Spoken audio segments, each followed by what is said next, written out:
Hello student, आज हम लोग हिंदी ग्रामर का 4 लेसन पढ़ेंगे। आप लोग अपना बुक ओपन करिए और आपका जो है 4 चैप्टर जो है वो है संधि। तो चलिए हम लोग पढ़ते हैं संधि। देखिए संधि क्या होता है, दो वर्णों के मिलने से जो परिवर्तन आता है उसे संधि कहते हैं। संधि में क्या होता है कि दो वर्ण मिलते हैं। जैसे कि हम अगर संधि करते हैं तो पहले जो शब्द होता है उसका अंतिम वर्ण और दूसरे शब्द का पहला वर्ण मिला करके जब मिल जाता है तो फिर उसे हम संधि कहते हैं। चलिए संधि का क्या है, संधि के 3 भेद हैं, स्वर संधि, व्यंजन संधि और विसर्ग संधि। तो आपको केवल स्वर संधि के बारे में पढ़ना है, ठीक है। तो स्वर संधि क्या है, दो स्वरों के मिलने से जो संधि होती है उसे स्वर संधि कहते हैं। स्वर संधि में क्या होता है कि जब हम कोई शब्द का जब हम संधि विच्छेद करते हैं तो उसके पहला जो उसका पद होता है उसका लास्ट वाला सब जो वर्ण होगा और दूसरे पद का पहला वाला वर्ण दोनों मिलता है, दोनों स्वर मिल करके ही स्वर संधि बनती है। तो फिर हम पढ़ते हैं स्वर संधि के भी 5 भेद होते हैं, दीर्घ संधि, गुण संधि, वृद्धि संधि, यड़ संधि और अयादि संधि। हम लोग स्वर संधि के 5 भेद के बारे में आज समझते हैं, पढ़ते हैं।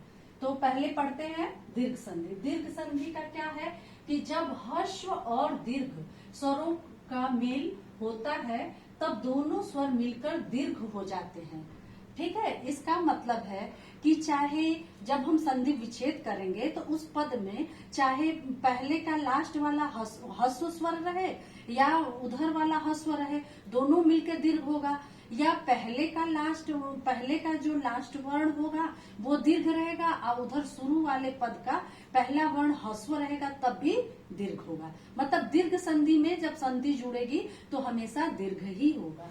जैसे उदाहरण में देखिए मत और अनुसार, तो इसमें तो में आपको पता है कि और छुपा रहता है, तो फिर इसमें का और ये दोनों मिल के आ हो गया, इसलिए मतानुसार हुआ। और इसमें दीर्घ होता है इसलिए कवि का देखिए ये छोटी ई और इधर का छोटी ई दोनों मिल करके क्या हो गया, कविंद। फिर उसके बाद हम देखते हैं गुण संधि। गुण संधि का क्या है, अ या आ के बाद ई के मेल से ए तथा उ के मेल से ओ होता है, और री के मेल जब री का मेल होता है तब अर हो जाता है। यानी कि गुण संधि में हमेशा ए और ओ, जब हम संधि करेंगे तो हमेशा ए और ओ ही बनेगा और री आएगा तो वहां पे अर होगा। जैसे इसका उदाहरण देखिए गुण संधि का, राज धन इंद्र, तो क्या हुआ, अ और ई दोनों मिला तब भी ए हुआ, तो इसलिए राजेंद्र हुआ। और यहाँ पर लंका और धन ईश है, ठीक है। आ है, क में का आ निकला और ई का बड़ी ई है, लेकिन फिर भी लंकेश हुआ, ए ही हुआ।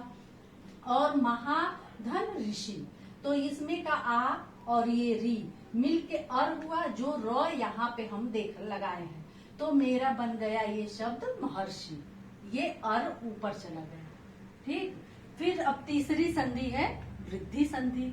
वृद्धि संधि का क्या होता है अर्थ, वृद्धि माने बड़ा, उसमें हमेशा बड़ी मात्रा का ही प्रयोग होता है। जैसे यदि अ या आ के बाद ए हो तो दोनों मिलकर ए होंगे, ए ही हो जाते हैं। जैसे 1 प्लस 1, तो ये क में से अ निकला और इधर ए है, ए स्वर खुद ही है, तो ये अ और ए मिला तो ए नहीं हुआ, ये ए हो गया। मत धन ऐक, ये तो ए है लेकिन फिर भी ये मतैक, यानी कि हमेशा इसमें दीर्घ ही रूप इसका बनता है, ये वृद्धि संधि है आपकी।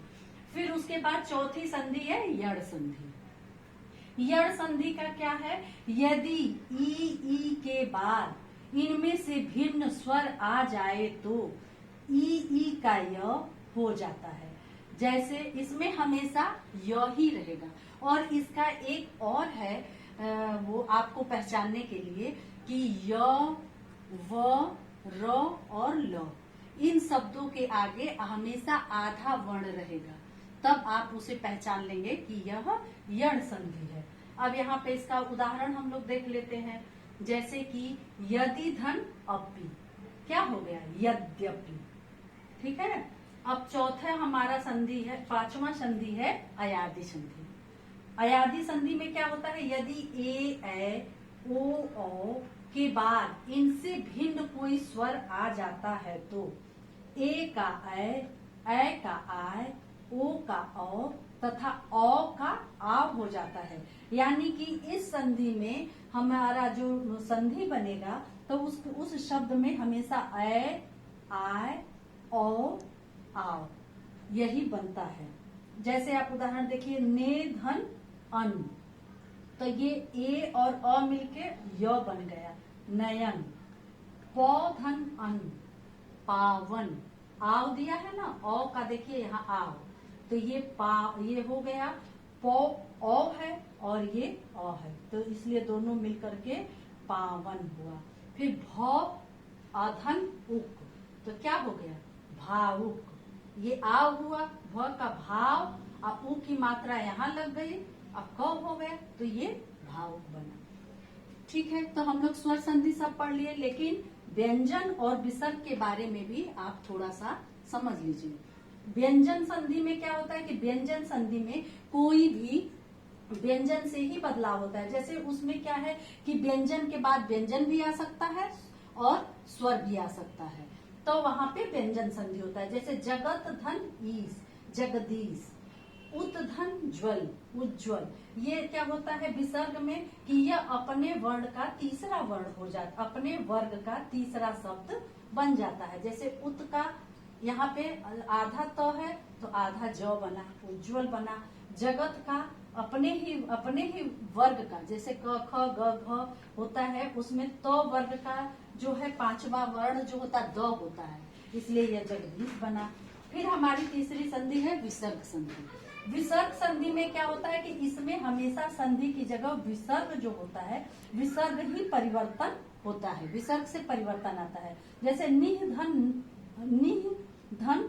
धन है, तो ये विसर्ग का र हो गया, निर्धन। फिर यहाँ पर निह धन पाप, तो इस विसर्ग का यहाँ पे श बना, आधा श, निष्पाप। Thank you.